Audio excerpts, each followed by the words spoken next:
My husband told his mother, "I'm leaving her. I can't live with a woman who earns less than me." I agreed to everything he wanted. A month later his lawyer called him, his voice shaking. "Why didn't you tell me about this?" he asked. My husband froze. He finally understood what I'd never said. "You need to start looking for a real job, Kelly. I can't keep telling people my wife is just a bookkeeper." Scott stood in our kitchen holding his promotion letter, waving it like evidence in a court case he'd already won. Behind him, through the window, I could see the sunrise hitting the apartment building I'd bought through my LV, the one he didn't know about. My new director salary means we're in a different league now. Harrison's wife just made partner at her firm. Chen's wife runs a medical practice. Mine does other people's taxes. Before we continue, I want to thank you for listening to stories that reveal hidden truths. If you believe that real worth isn't measured by titles but by actual contributions, please consider subscribing. It helps us reach more people who need to hear this. I set down my coffee mug, the one from the accounting conference where I'd given the keynote speech last year. Scott had thought I was attending a weekend workshop for small business bookkeepers. In reality, I'd been presenting my framework for corporate restructuring to 200 CFOs. "Director salary," I repeated, keeping my voice neutral. "That's wonderful. How much is the raise?" 15%, he said, his chest puffing out. "Brings me to 120 base, plus bonuses." He said it like he'd just announced he'd won the Nobel Prize. $120,000. Last month alone, my consulting fee from the Steinberg Industries restructure was double that, but Scott didn't know about Steinberg Industries. He didn't know about any of my Fortune 500 clients. The promotion letter was dated 3 days ago. He'd been carrying it around, waiting for the perfect moment to make his announcement, to draw his line in the sand. I watched him fold it carefully and place it on the counter between us, a barrier made of corporate letterhead and misplaced pride. "We should celebrate," I said, already knowing how this conversation would end. "Giovanni's? Like our anniversary?" His face twisted slightly. "About that. The anniversary dinner." He pulled out his phone, scrolling through something. "Look at this. Harrison took his wife to the French Laundry last month. Posted the whole thing. That's the kind of place someone in my position should be seen at. Not some neighborhood Italian place where you wear the same dress every year." The black dress. He'd noticed after all. What he hadn't noticed was that I wore it because it was the dress from our first date, a sentimental choice that apparently meant nothing to him now. He also hadn't noticed that I'd paid for our anniversary dinner with my business credit card, just like I'd paid for every special occasion dinner for the past 4 years. "Maybe we could go somewhere nicer next time," I offered, knowing there wouldn't be a next time. The way he was standing, the way his eyes kept sliding away from mine, told me he'd already made his decision. "That's the thing, Kelly." He put his phone down and looked at me directly for the first time. "There's an image I need to maintain now. The other directors, their wives, they're different. They contribute equally. They're partners in success. You're still doing the same bookkeeping work you were doing when we met 7 years ago." I almost laughed. The same work. If only he knew that my little bookkeeping job had evolved into Hamilton Financial Services, a consulting firm with 3 Fortune 500 companies on retainer. If only he knew that while he was struggling to make senior analyst, I was restructuring accounting departments for companies whose CEOs he could only dream of meeting. "Your mother called yesterday," I said, changing the subject slightly. "She's still coming for Sunday lunch?" "Actually, about that." Scott picked up his coffee, the coffee I'd made him with beans from the specialty roaster that cost $30 a pound. "She had some thoughts about us. About our situation." "Our situation?" Patricia Hoffman had been having thoughts about our situation since the day Scott introduced me as a bookkeeper. She'd looked at me the way you'd look at a stain on expensive furniture. Something unfortunate that needed to be dealt with eventually. "She thinks I'm being held back," Scott continued. "That I could be moving faster in my career if I had the right kind of support at home. Someone who understands the corporate world. Someone who can host dinner parties and network with the right people." "I understand the corporate world," I said quietly. "Kelly, you balance books for dentists and dry cleaners. That's not the same as understanding high-level business strategy. Last week, I'd saved a pharmaceutical company $40 million by identifying redundancies in their accounting structure. The week before that, I'd helped a tech startup prepare for an IPO that would value them at $2 billion. But Scott thought I spent my days entering receipts for small businesses. He walked over to the window looking out at the view that my consulting fees had paid for. I'm 35 years old. This promotion is just the beginning. In 5 years I could be VP. In 10 maybe C-suite. But I need the right partner for that journey. And I'm not the right partner because I'm a bookkeeper? Because you lack ambition, Kelly. You're content with mediocrity. You've never pushed yourself to be more. I thought about the 14-hour days I'd pulled last month during the Morrison Industries audit, an audit that had uncovered fraud and saved them from bankruptcy. I thought about the certification courses I'd completed online at night while Scott watched sports, each one adding another specialization to my consulting offerings. I thought about the network of CFOs and controllers who had my personal cell phone number and called me when they needed problems solved that their internal teams couldn't handle. You're right, I said finally. I should probably think about my future. Scott turned from the window, relief visible on his face. He thought I was agreeing with him, that I was accepting his assessment of my worth. I'm glad you understand. This isn't easy for me either, but sometimes we have to make difficult choices for growth. The morning sun was fully up now, casting long shadows across our kitchen. In 2 hours, I had a video call with the Morgan Group about their expansion into European markets. They wanted my input on structuring their accounting departments across multiple countries with different tax laws. The consulting fee for that project alone would be more than Scott's new director salary, but he'd never know that. He'd already decided who I was and what I was worth, and nothing I said would change that valuation in his mind. 3 days after Scott's promotion announcement, I was carrying dirty coffee cups from his home office when I heard Patricia's voice through his laptop speakers. He'd left his video call running while grabbing documents from the printer, assuming I wouldn't pay attention to his mother's weekly check-in. The Thursday morning calls had become routine.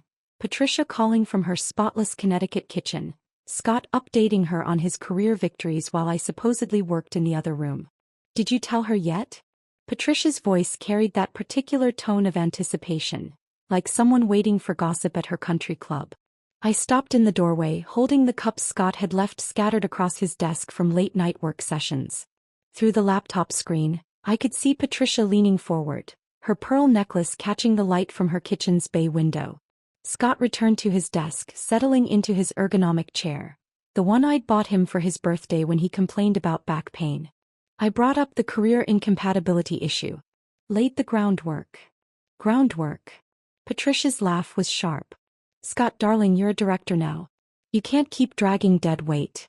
How much longer are you going to pretend that having a bookkeeper for a wife is acceptable? Dead weight.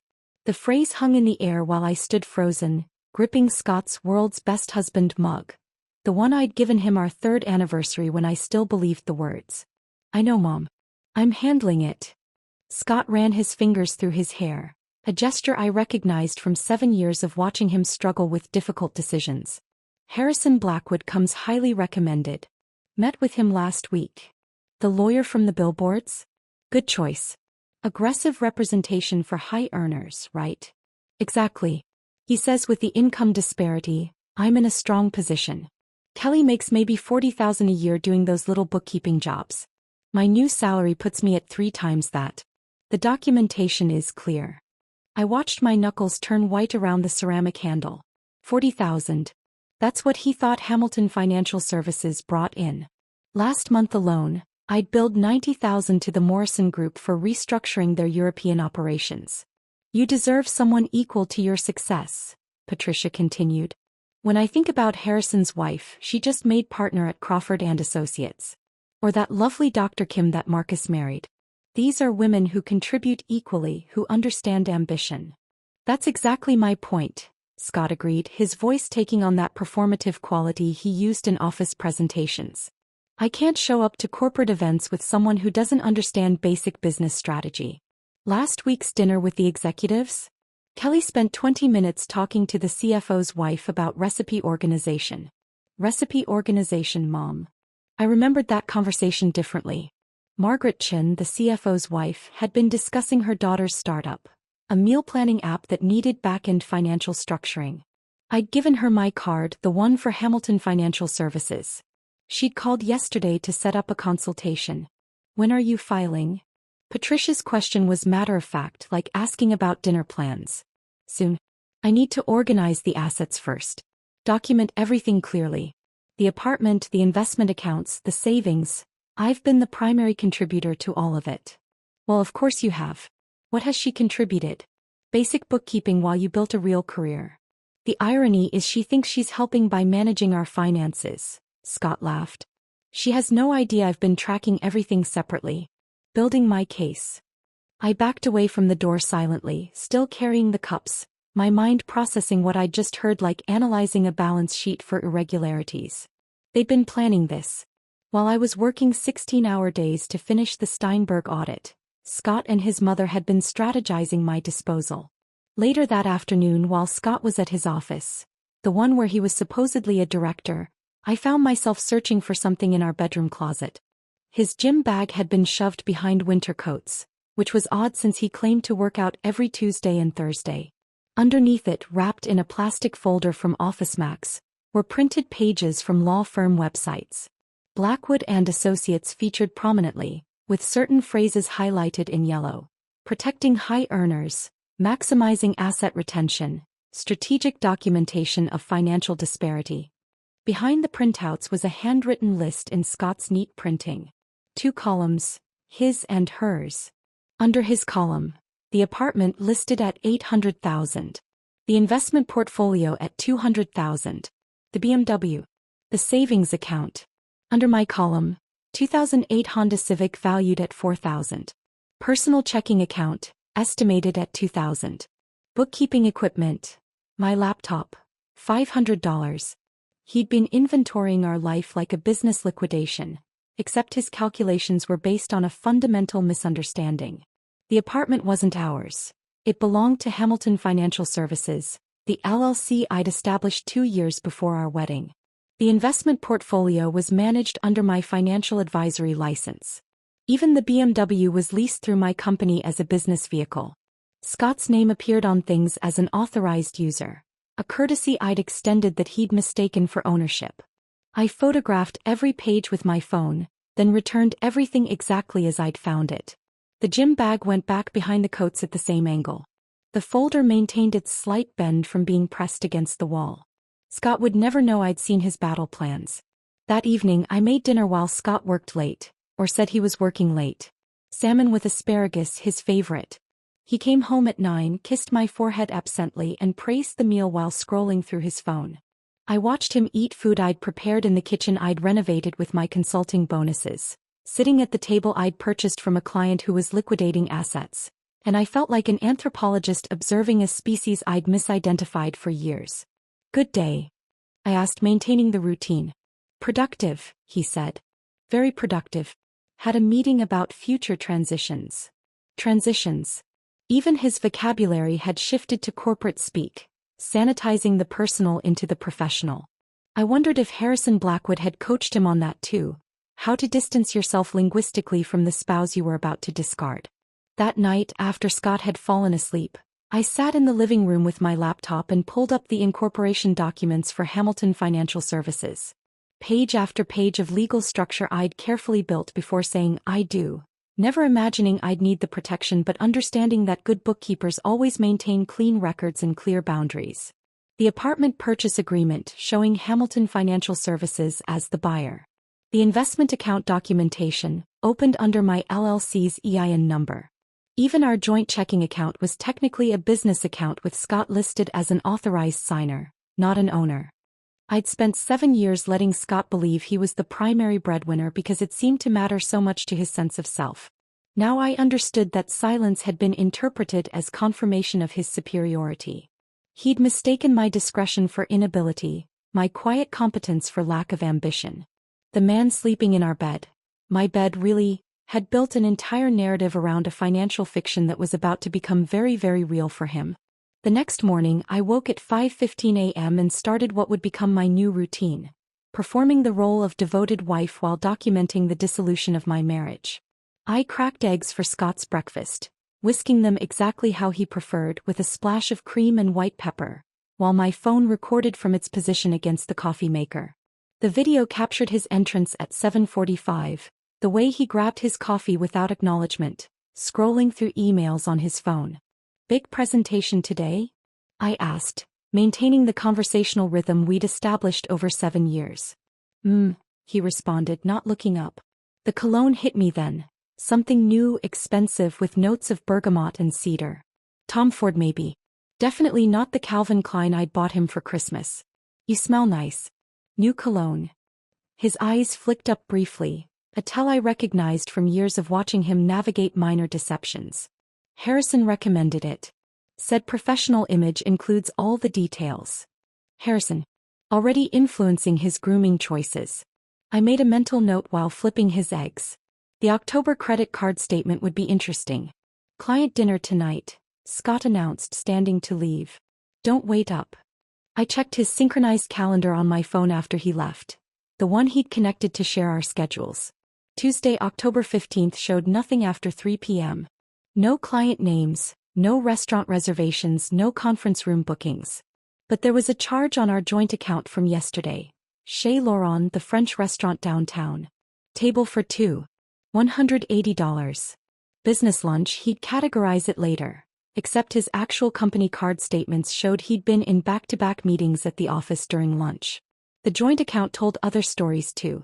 $5,000 withdrawn last Thursday, labeled Investment Opportunity, Emerging Markets Fund. Except I knew every legitimate fund Scott had ever considered, and none required cash payments to personal accounts. The routing number on the withdrawal matched publicly available information for Blackwood and Associates' client trust account.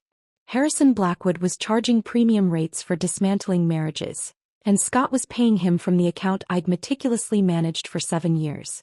I documented everything in a spreadsheet, color-coded and cross-referenced. The cologne purchases at Nordstrom. The unexplained ATM withdrawals in neighborhoods nowhere near his office. The client entertainment charges at bars when his calendar showed he should have been home. Each entry building a financial narrative of a man preparing his exit while assuming his wife was too simple to notice patterns in numbers. Saturday arrived with our monthly couples dinner, the one social obligation Scott hadn't found an excuse to avoid yet. Marcus and Jennifer Chin hosted this time, their craftsman home warm with cooking smells and the sound of their twin boys arguing about video games upstairs. Marcus worked as a tax attorney, the kind who handled complex corporate structures and actually understood the difference between bookkeeping and financial consulting. Kelly. Jennifer hugged me at the door. Marcus has been raving about that restructuring you did for the Morrison Group. Said it was brilliant. Scott's hand tightened on my lower back, his signal for me to deflect. But I was done deflecting. It was an interesting challenge, I said loud enough for others to hear. $40 million in tax savings through proper structural reorganization. $40 million? David Kim whistled from the living room. That's serious money. Kelly loves her numbers, Scott interjected quickly, steering me inside. Always exaggerating the importance of decimal places. Marcus looked between us, his lawyer instincts clearly activated. Decimal places don't add up to $40 million, Scott. That's strategic financial architecture. The evening progressed with Scott performing damage control, casually mentioning his promotion every 10 minutes while lamenting about carrying the financial burden of our household. When Jennifer asked about vacation plans, he laughed bitterly. Vacation? On one salary? Maybe if I didn't have to cover everything myself. But Kelly's consulting, Marcus started. Her little bookkeeping projects barely cover her car payment, Scott interrupted, taking another sip of wine. His third glass. I'm essentially a single-income household. Marcus's eyebrows climbed toward his hairline. He knew exactly what Hamilton Financial Services billed because his firm had referred 2 clients to me last year. But he said nothing, just filed the information away with the precision of someone who understood that sometimes silence gathered more evidence than confrontation. Must be stressful, David offered diplomatically. Financial pressure can strain any marriage. You have no idea, Scott agreed, missing the concerned looks Jennifer and Marcus exchanged.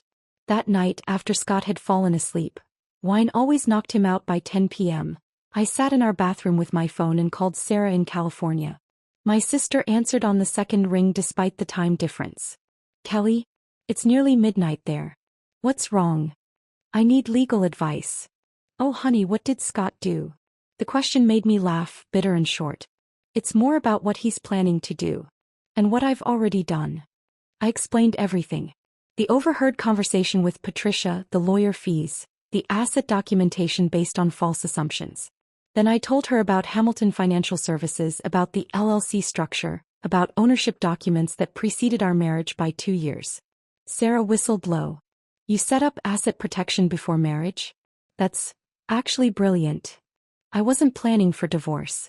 I was planning for business liability protection. Doesn't matter why you did it. What matters is legal structure. Is his name on any actual ownership documents? Not authorized user, not signatory, actual ownership. No. I've been careful about that. Then he has no claim. Zero. The apartment, the investments. If they're held by your LLC and that predates marriage, he can document income disparity all he wants. Won't matter. What about the fact that I've let him believe he owns half of everything? You've let him believe a lot of things. That's not illegal. Has he ever asked to see ownership documents? Never. He just assumes his name being on accounts means ownership. Sarah's legal mind was fully engaged now. Kelly, he's building a case on a foundation that doesn't exist. When his lawyer discovers the LLC structure, it's going to be like pulling a bottom card from a house of cards. Should I tell him? Absolutely not. Let him document everything. Let him file papers. Let him present his case about income disparity. The more he commits to this narrative, the more spectacular the collapse when reality hits. After ending the call, I stood in our bedroom doorway watching Scott sleep. He'd kicked off the covers, sprawled across the bed like he owned it. Tomorrow he'd wake up and continue his performance of the successful director with the embarrassing wife. He'd meet with Harrison Blackwood and strategize about asset division. He'd text someone about dinner plans that weren't on his calendar. And I'd continue my own performance. The devoted wife who didn't notice the new cologne, the missing money, the contempt barely concealed behind corporate speak. But underneath that performance, I was building something else entirely. A comprehensive audit of our marriage's dissolution, documented with the precision of someone who understood that numbers never lie, even when people do. The irony wasn't lost on me. Scott was so focused on documenting our income disparity that he'd never thought to verify who actually owned the life he was trying to claim. 2 weeks passed in careful orchestration. I maintained every routine while Scott grew increasingly confident in his deception, mistaking my consistency for obliviousness. On Wednesday morning, he approached me with the studied casualness of someone who'd practiced their lines during their commute. Kelly, we should talk about our future trajectory. He stood by the kitchen island, coffee mug in hand, using the same tone he'd used to propose a quarterly business review. I think it would be beneficial to meet with a neutral third party to discuss our growing incompatibility issues. Incompatibility issues. He'd workshopped that phrase, I could tell. Probably ran it by Harrison Blackwood to ensure it sounded objective rather than accusatory. A counselor? I asked, though I knew exactly what kind of third party he meant. More of a mediator. Someone who can help us navigate this transition professionally. He set down his mug with deliberate care. I've taken the liberty of arranging someone for tomorrow afternoon. 2 o'clock, if that works with your schedule. My schedule. As if he'd ever shown interest in my client meetings or consulting deadlines before. Tomorrow's fine. Should I prepare anything? Just come with an open mind about restructuring our arrangement. Restructuring our arrangement. He couldn't even say divorce without wrapping it in corporate terminology, sanitizing the personal until it sounded like a merger dissolution rather than the end of a marriage. The next afternoon arrived gray and drizzling Seattle weather that seemed choreographed for the occasion. Harrison Blackwood appeared at our door at 1:45 p.m. 15 minutes early, carrying a leather briefcase that probably cost more than most people's mortgage payments. His handshake felt like he was handling antique porcelain. Delicate, careful, already treating me as something broken. Mrs. Morrison, he said, though my nameplate by the door clearly read Hamilton. Ms. Hamilton, I corrected gently, watching him process this small assertion of identity. Of course. My apologies. His smile was practiced, the kind perfected in mirrors and deployed at mediations. Shall we sit? He moved through our apartment with the confidence of someone who'd already mentally catalogued its value. I noticed him noting the artwork, the furniture, the view from the living room windows, calculating assets while maintaining his sympathetic expression. Scott had arranged our dining room like a conference space, Legal pads positioned at each seat, water glasses filled and positioned with geometric precision. He'd even dimmed the overhead light and turned on the table lamps, creating what he probably thought was a professional atmosphere but actually felt like a funeral home viewing room. "Thank you both for making time for this discussion," Blackwood began, settling into his chair and opening his briefcase with theatrical precision. "As you know, we're here to address the financial realities of your situation." Financial realities. Not emotional realities, not relational realities. They'd already reduced our marriage to a spreadsheet. Scott cleared his throat, pulling out his phone. "I've prepared a presentation to illustrate the core issues." A presentation. He'd made a PowerPoint about our divorce. I watched him connect his phone to the smart TV we'd bought last Christmas. Or rather that I'd bought while he complained about the expense. The first slide appeared: Financial Incompatibility Analysis. Below it, a graph showing 2 lines, his salary trending upward, mine flatlining at what he assumed was $40,000 annually. He'd used our wedding photo as a watermark behind the graph, our smiling faces ghosted behind his fabricated data.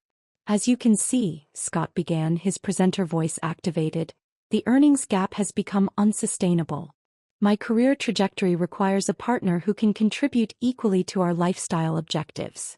The next slide: Current asset allocation inefficiencies. He'd actually created a pie chart of our supposed contributions, his portion consuming 90% of the circle while mine appeared as a sliver barely visible without squinting. "The disparity creates what economists would call a deadweight loss," he continued, clicking to another slide showing theoretical calculations. "Resources that could be optimized for growth are instead maintaining an inefficient status quo." Deadweight loss. He'd just described our marriage as an economic inefficiency, reduced me to a drain on his theoretical productivity. I took notes on my legal pad, writing "deadweight loss" in careful letters while Blackwood nodded approvingly at Scott's performance. "The solution is clear." Scott moved to his final slide, titled "Proposed Restructuring Terms." "A clean division that acknowledges the primary contributor while ensuring a humane transition for the dependent party." Dependent party. Not wife, not Kelly, not even soon-to-be ex. I'd been abstracted into economic terminology. Blackwood produced a folder from his briefcase, sliding documents across the table with practiced precision. "These papers outline the terms Mr. Morrison has generously proposed. The apartment transfers to him, given his primary financial contribution. The investment portfolio likewise. He's even willing to consider temporary support payments to ease your transition." Support payments. Scott wanted alimony from me, but they'd reframed it as his generosity. I read through each page with the attention I'd give a complex audit, noting every assumption, every miscalculation based on Scott's fictional understanding of our finances. The apartment he claimed, owned by Hamilton Financial Services. The investments he demanded, managed under my advisory license. Even the car he listed as an asset was leased through my LLC. "This seems comprehensive," I said finally, pulling out my pen. The Mont Blanc I used for signing consulting contracts worth more than Scott's annual salary. "You're being very understanding," Blackwood observed, his condescension barely concealed. "Many spouses in your position would be emotional." My position. The position of someone about to lose everything, he meant. Except I wasn't in that position at all. I signed each page with deliberate care, the same signature that appeared on restructuring proposals for Fortune 500 companies. Scott watched with barely concealed satisfaction, probably already planning his victory call to Patricia. "I believe that concludes our business," Blackwood announced, gathering the papers with obvious relief. "Mr. Morrison, you should be settled in your new arrangement within 30 days. After they shook hands, a firm, congratulatory grip between conspirators, and Blackwood departed, Scott immediately retreated to the bedroom with his phone. I heard his voice through the door, excited and slightly manic. "Mom, it's done. He signed everything. No resistance at all.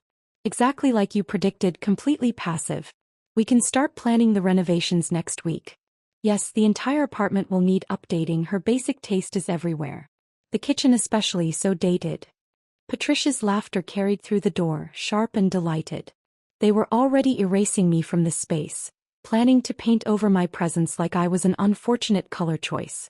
I stood in the hallway listening to them celebrate my supposed defeat, holding the copies Blackwood had left for my records. Predictably passive, they'd said. Basic taste. Dated choices. They were so busy congratulating themselves on their victory that they'd never wondered why someone who managed complex financial restructuring would sign such obviously unfavorable terms without question. Never considered that cooperation might be strategy, not surrender. I filed the papers carefully in my office, placing them next to the LLC documentation, the property trust papers, and 7 years of financial records that told an entirely different story than the PowerPoint presentation still glowing on our television screen. The real presentation would come later, delivered not in slides and charts but in legal reality that would shatter every assumption they'd made.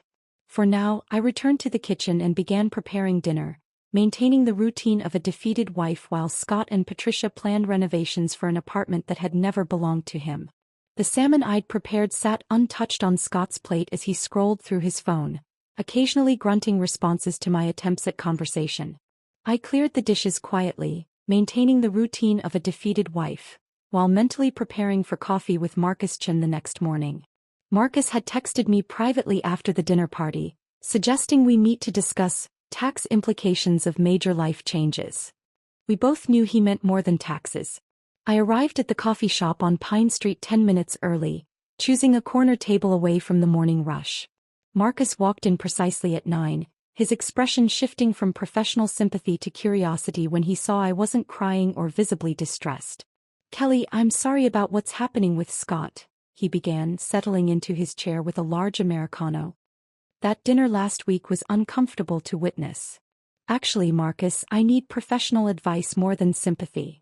I pulled out a folder from my bag, the one containing Hamilton Financial Services documentation.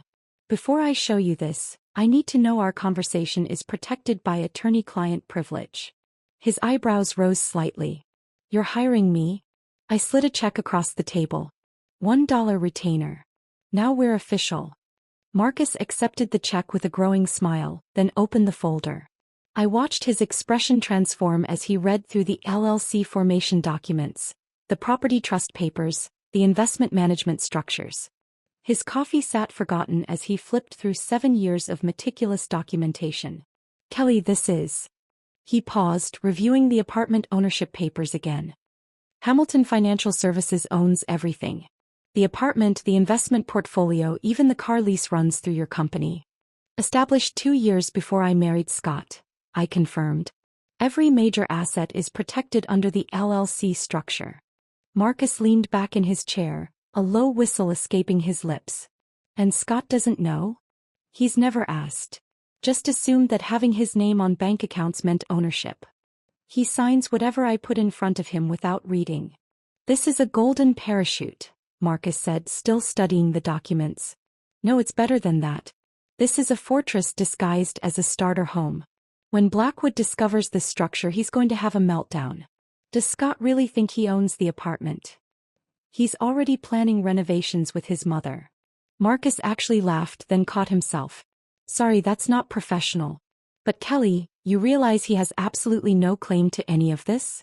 The divorce papers he had you sign are essentially fantasy documents based on assets that don't exist in the legal structure he assumes." My phone buzzed with a text from Sarah. "Boarding now. See you tonight. Brought my war paint."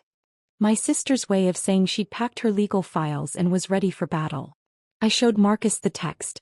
"Sarah's flying in from California. She's a contract lawyer, wants to help me organize everything." "Good. You'll need documentation for when this implodes." Marcus handed back the folder. "Can I give you some unofficial advice? Let Scott keep digging this hole. The deeper he goes with his assumptions, the more spectacular the revelation will be." That evening, Sarah arrived looking every inch the California lawyer in her designer suit and perfect makeup, though her eyes showed the concern of a younger sister. She hugged me fiercely at the airport, whispering, "We're going to destroy him," into my ear before pulling back with a professional smile. Back at the apartment, while Scott attended another mysterious client dinner, Sarah and I spread 7 years of financial records across the dining table where Blackwood had presented his fantasy division of assets just yesterday. Sarah had brought her laptop and a portable scanner, determined to digitize everything. "Start from the beginning," she instructed, pulling up a spreadsheet. "Every deposit, Every client payment, everything. We worked through the night, fueled by coffee and righteous anger. The numbers told a story Scott had never bothered to read. My consulting income from last year alone totaled $347,000. Scott's W-2 showed $98,000, not the $120,000 he claimed. The bonuses he bragged about were fiction. Wait, Sarah paused at her laptop screen around 2 a.m. I'm looking at Scott's LinkedIn profile. It says he's Senior Director of Strategic Initiatives. I laughed, exhausted and bitter. He's a mid-level analyst. I have his actual W-2s right here. Sarah turned her laptop toward me. Scott's profile showed a carefully curated fiction of professional success. Senior Director since 2019. Team of 12 direct reports.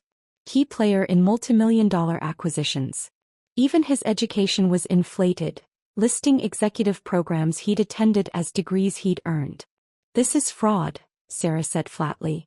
If his company knew he was misrepresenting his position publicly, he'd be terminated immediately.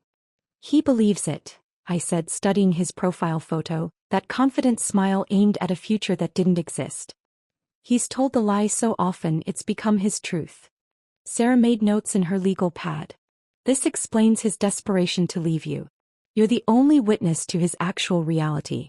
Without you, he can fully inhabit this fictional success story. The next morning, while Scott showered, I met with Thomas Brennan, a private investigator Marcus had recommended. Thomas was unremarkable in every way, which he explained was his greatest asset.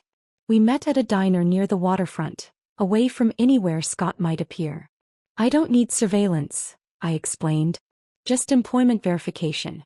Basic background check on his actual position and standing at his company. Thomas nodded, sliding a contract across the table. Standard employment verification runs about 3 days. I'll need his full name, social security number, and employer information. I provided everything, including Scott's inflated LinkedIn profile for comparison. Thomas glanced at it and smirked. Senior Director? At his age. That's ambitious. 3 days later, Thomas called with results that exceeded my worst assumptions. Your husband is on a performance improvement plan, he said without preamble. Has been for 6 months. He's one missed deadline away from termination. His manager described him as struggling to meet basic analyst responsibilities in the documentation I accessed. He told his mother he was being groomed for partner, I said, feeling a strange mix of vindication and pity. He's being groomed for unemployment. My sources indicate they're already interviewing for his replacement. They're just waiting for end of quarter to avoid severance complications. I sat in my home office, staring at Thomas's report. Scott wasn't just lying about our financial dynamic. He was constructing an entirely fictional existence, one where he was successful, prominent, and held back only by his underachieving wife. The reality was he was a failing analyst with an inflated ego, about to lose his job while planning to take assets he didn't understand weren't his. Sarah reviewed the investigator's report that evening, her legal mind already strategizing. When this comes out in court, if it gets that far, his credibility will be completely destroyed. A man who lies about his job title won't be believed about asset ownership. I maintained the performance for exactly 48 hours after signing those papers, each minute calculated and deliberate. Tuesday morning, I woke at my usual time and started Scott's coffee with the same precision I'd applied for 7 years. Medium roast, 1 sugar, splash of oat milk. I ironed his blue shirt, the one he thought made him look executive level, pressing crisp lines into sleeves that would soon have nowhere important to go. When he grabbed his travel mug without acknowledgement, rushing out to his supposedly critical morning meeting, I simply smiled and reminded him about the dry cleaning. Wednesday followed the same pattern. I prepared his breakfast, asked about his projects, listened to him inflate minor tasks into major accomplishments. He talked about strategic initiatives while I nodded, knowing from Thomas's report that his actual assignment involved updating spreadsheets and sitting in meetings where no one asked his opinion. I played the devoted wife so perfectly that Scott grew careless, leaving his laptop open, his phone unlocked, treating me like furniture that happened to cook and clean. Sarah had returned to California but remained on standby, texting me updates as she researched precedents for asset protection in divorce cases. Marcus checked in daily, Each message a reminder that I had allies who understood the magnitude of what was coming. The 48 hours weren't just routine. They were a countdown Harrison Blackwood needed to discover what his client had signed away. Thursday morning arrived crisp and bright. I woke at 5:30, started the coffee and began preparing breakfast. Scott's shower started at exactly 7:45, his routine as predictable as a train schedule. I cracked eggs into the pan, watching them sizzle while his phone sat charging on the counter, screen dark and silent. At 7:52 it rang. Harrison Blackwood's name appeared on the screen. I continued cooking, adding white pepper to the eggs exactly how Scott preferred. The phone stopped, then immediately started again. Same name, presumably same panic.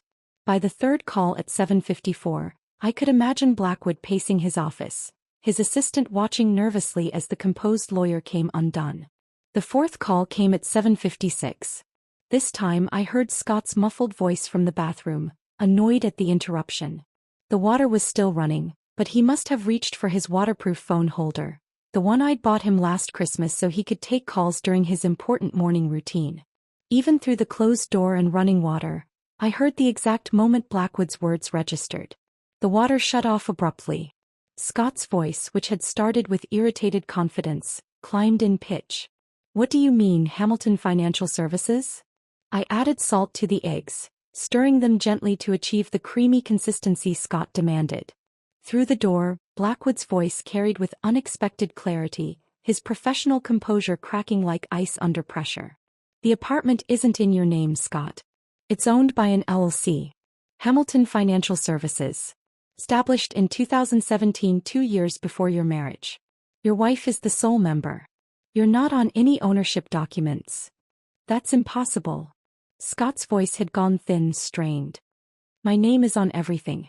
I've seen it on the statements. You're listed as an authorized user on accounts, not an owner. There's a massive difference legally. The investment portfolio, same situation. The car lease runs through the LLC. Scott, you don't own any of the assets you listed." "Nothing."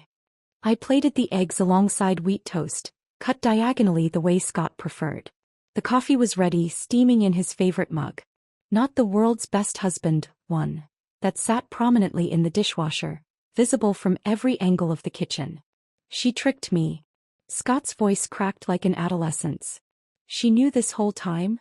"The documentation was publicly available. Filed with the state, recorded with the county. Any basic asset search would have revealed it. We should have verified ownership before proceeding. This is catastrophic for your position." The bathroom door burst open with enough force to bounce off the wall. Scott stood there dripping, a towel hastily wrapped around his waist, his phone clutched in one hand. Water pooled around his feet on the hardwood floors I'd had refinished with my year-end bonus from the Morrison Group. His face had gone pale except for 2 spots of red high on his cheeks, like a fever patient or a caught child. I turned from the stove, holding his breakfast plate in one hand and his coffee in the other. My expression remained pleasantly neutral, the same face I'd worn every morning for 7 years. "Breakfast is ready," I said, setting both on the counter. "Your eggs might get cold if you don't eat soon."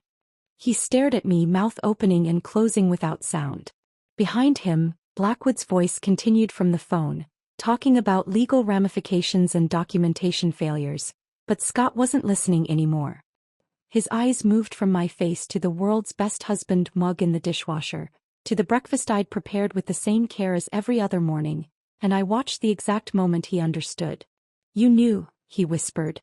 Not a question. A revelation. I picked up my own coffee, the mug from the financial consulting conference where I'd been a keynote speaker, and took a measured sip. "Your phone was ringing quite insistently. Harrison seems upset about something. You should probably call him back." Water dripped from his hair onto his shoulders, each drop marking time like a metronome. He looked smaller somehow standing there in our kitchen. My kitchen, like he'd shrunk in the shower. The confident director who'd delivered PowerPoint presentations about dead weight loss had been replaced by a confused man in a towel, trying to process how thoroughly he'd been outmaneuvered. "The LLC," he started, then stopped, struggling to form the accusation. "Hamilton Financial Services," I confirmed. "Established 2017. All properly documented and filed. You signed acknowledgments every year when I did our taxes." Page 37 of the return, Schedule E, where it lists LLC income. You've signed it 7 times. His phone buzzed. Blackwood calling back. Scott didn't answer, couldn't seem to move, caught between the bathroom he'd exited and the kitchen where his assumptions were dying. Your breakfast is getting cold, I observed, returning to the stove to clean the pan. And you have that 9 o'clock meeting about strategic initiatives. The one where you update spreadsheets while pretending to be a director. Wouldn't want to be late for that. The casual cruelty of accuracy made him flinch. He grabbed his phone, stumbling backward toward the bedroom, leaving wet footprints on floors he'd never owned. I heard him trying to call Blackwood back, his voice high and desperate, asking about options and strategies and ways to fight this. But there was nothing to fight. Just numbers on documents, properly filed and legally binding, telling a story he'd never bothered to read. I cleaned the breakfast dishes methodically while Scott dressed in the bedroom, his movements erratic and panicked based on the thuds and drawer slams echoing through the apartment. When he finally emerged, his shirt was buttoned incorrectly and his hair still damp from the shower that had changed everything. He stood in the doorway of my home office, watching me open my laptop with the desperate attention of someone hoping for a different reality. We need to talk about this, he said, his director voice attempting to reassert itself despite the visible tremor in his hands. Certainly. I pulled up the financial spreadsheet I had been maintaining for 7 years. The one with color-coded categories and subcategories that told the actual story of our marriage. Which part would you like to discuss first? The income analysis? The expense allocation? The asset ownership documentation? The screen filled with rows of data, each cell precisely formatted and formula-linked. Green highlighted my consulting deposits. Blue marked Scott's salary. Red indicated household expenses. The pattern was immediately visible. A sea of green funding nearly everything with small islands of blue barely covering his personal expenses. Let's start with January of last year, I said, scrolling to the appropriate section. Your take-home after taxes was $5,847. Your car payment was $890. Gym membership $175. Credit card minimum payments for your personal cards, $1,200. That business dinner series you insisted was networking? $2,400 that month alone. You actually ran a deficit of $347, which I covered from the Hamilton Financial Services operations account. Scott's face flushed as he watched the numbers scroll by. That's not. My salary is higher than that. Your gross salary, yes. But we're looking at actual take-home versus actual expenses. Should I pull up February? March. The pattern remains consistent. Your income covers approximately 18% of our total household expenses.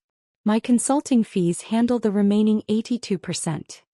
He grabbed the doorframe, his knuckles white against the wood. You never told me you made that much. You never asked. You assumed. Every year during tax preparation these numbers were in front of you. Schedule C for Hamilton Financial Services. Schedule E for the rental income from the investment property. Form 8829 for the business use of home. You signed them without reading them. I minimized the spreadsheet and opened LinkedIn in a new tab. His profile appeared, that confident headshot next to his fictional title. Senior Director of Strategic Initiatives. I opened another tab showing the W-2 retrieval from our tax software. This is interesting, I said, placing the windows side by side. Your LinkedIn says Senior Director since 2019. Your W-2 says Analyst 2. Same position code for 4 consecutive years. No promotion, no title change, just cost of living adjustments that barely kept pace with inflation. Everyone enhances their profile, Scott stammered. It's marketing. It's fraud when you use it to obtain credit or misrepresent yourself in legal documents. You submitted this profile to Blackwood as evidence of your earning potential. You signed divorce papers claiming to be the primary breadwinner based on this fiction. My phone rang. Patricia's name appeared on the screen, her contact photo from last Christmas when she'd worn her pearls and practiced her superior expression. I answered and immediately put her on speaker. You conniving little witch. Patricia's voice filled the office, shrill and desperate. You've been planning this all along, haven't you? Hiding money, manipulating my son. Good morning, Patricia, I interrupted calmly. I haven't hidden anything. Every document was filed with the state, recorded with the county, and disclosed in annual tax returns that Scott signed. The fact that neither of you bothered to understand what you were signing doesn't constitute manipulation on my part. This is fraud. We'll sue you for fraud. On what grounds? That I maintain proper business records? That I established an LLC before marriage, which is actually recommended by financial advisors. That Scott signed documents without reading them? Please, Patricia, consult any attorney. They'll tell you the same thing Blackwood already has. Everything was legal and properly documented. Scott reached for my phone, but I pulled it away, maintaining eye contact with him while his mother continued her tirade. He's moving home, isn't he? I asked Patricia directly. You should probably prepare his room. The one with the soccer trophies and participation awards. He'll need somewhere to live in 30 days. 30 days. Scott's voice cracked. What do you mean 30 days? I opened my desk drawer and pulled out the formal eviction notice I'd had Marcus prepare, properly formatted on Hamilton Financial Services letterhead. As the property owner, I'm terminating your month-to-month tenancy. 30 days notice as required by state law. You'll need to vacate by November 15th. He took the paper with shaking hands, reading it twice as if the words might change. You can't evict me. We're married. We're divorced, remember? You filed the papers. Blackwood processed them. The marriage is dissolved, which makes you a tenant in a property owned by my LLC. A tenant without a lease, without any claim to ownership, and now without permission to remain. Patricia's voice had gone quiet on the speaker, reduced to angry breathing and muffled sobs. The woman who had called me dead weight was processing the reality that her successful son was about to become her unemployed roommate. How will I explain this? Scott asked, the question directed at neither of us and both of us simultaneously. Everyone thinks I won the divorce. That I got everything. That's a branding problem, I suggested. Maybe update your LinkedIn profile? Though I'd recommend being more accurate this time. Unemployed analyst seeking housing has a certain honest ring to it. You're enjoying this, he accused, his voice bitter and small. I considered that for a moment, looking at the man who had called me pathetic, who had plotted my disposal with his mother over wine, who had presented PowerPoint slides about my inadequacy. I'm not enjoying it, I said truthfully. I'm simply concluding it. You wanted a divorce based on financial incompatibility. You got one. The incompatibility just wasn't in the direction you assumed. Patricia had found her voice again. We'll fight this. We'll find a way. Patricia, I interrupted, my tone professional and final. Scott has two priorities right now. First, finding a new place to live before his eviction takes effect. Second, updating his resume with accurate information before his termination becomes final. Oh, didn't he mention that? He's been on performance improvement for 6 months. His company is already interviewing replacements. The silence that followed was complete. Patricia's breathing stopped. Scott's hand holding the eviction notice went still. For a moment, the only sound was the morning traffic outside my window and the quiet hum of my laptop displaying 7 years of meticulous documentation. The beautiful thing about numbers, I said, closing my laptop with deliberate finality, is that they never lie. People lie. Profiles lie. Presentations lie. But numbers? Numbers tell the truth if you bother to read them. Scott left my office clutching the eviction notice, Patricia still breathing heavily through the phone speaker before I finally disconnected the call. Within 4 hours he had contacted the first of what would become 3 different law firms, each consultation more desperate than the last. I learned about his legal tour through Marcus, who encountered him at a professional networking event 2 weeks later, where Scott cornered him near the appetizer table. He actually grabbed my arm, Marcus told me over lunch the following day, shaking his head with professional embarrassment. Started demanding I explain how his wife could own property without him knowing.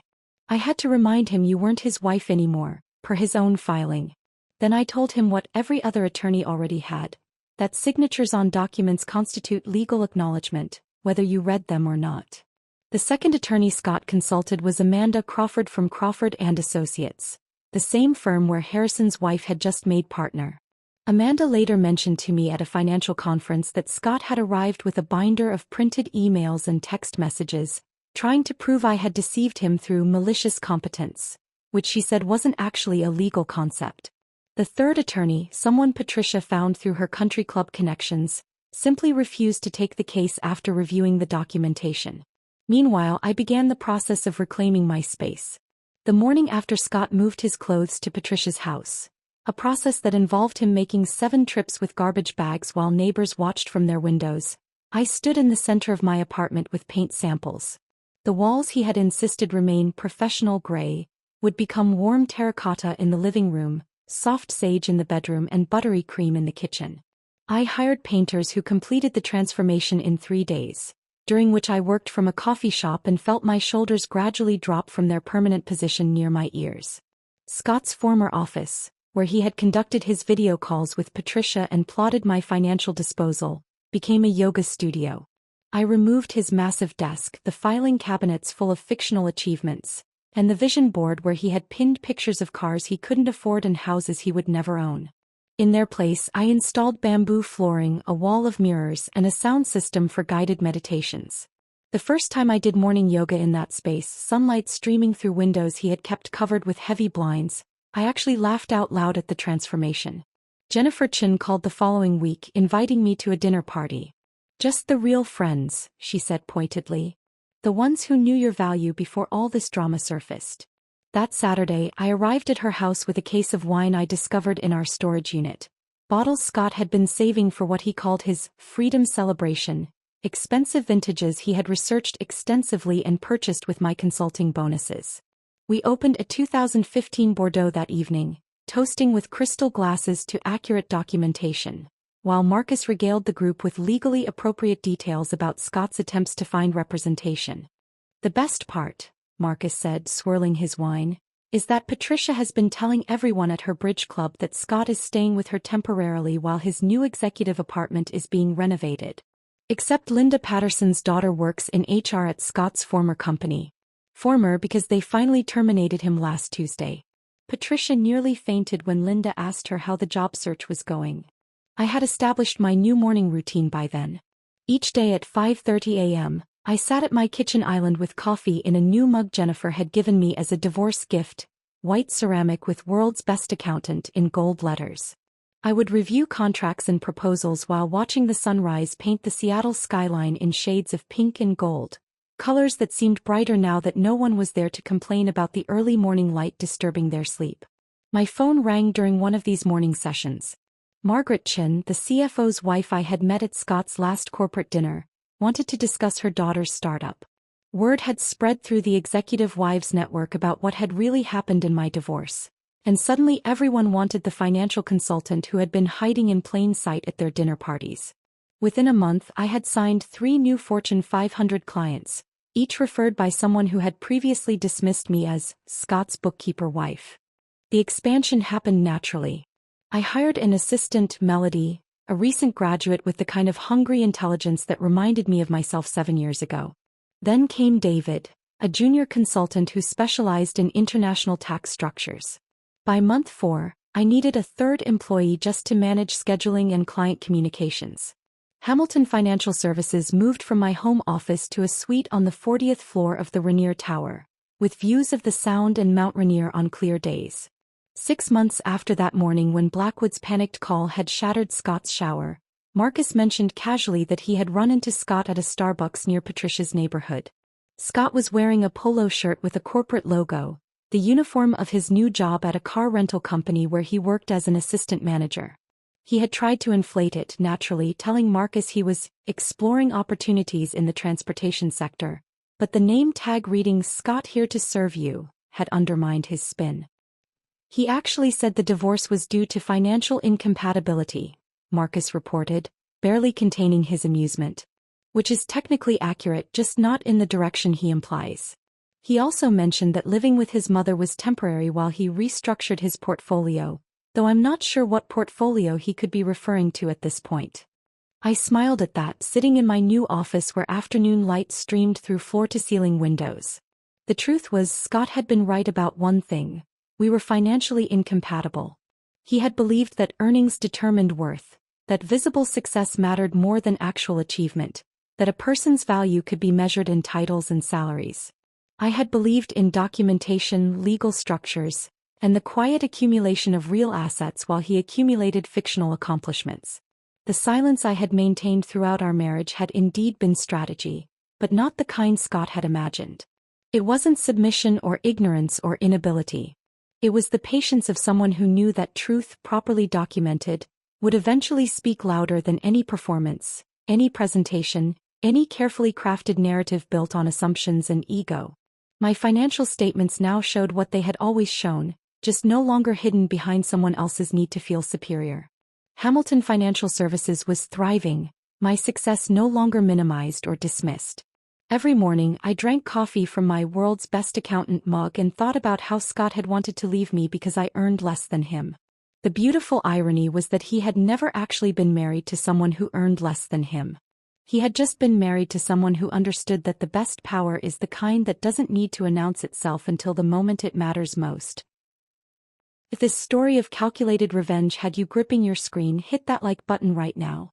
My favorite part was when Kelly handed Scott coffee while Blackwood panicked on the phone, knowing her LC owned everything. What was your favorite moment? Drop it in the comments below. Don't miss more jaw-dropping stories like this. Subscribe and hit that notification bell so you never miss an upload. You never miss an upload. You never miss an upload. You never miss an upload. You never miss an upload.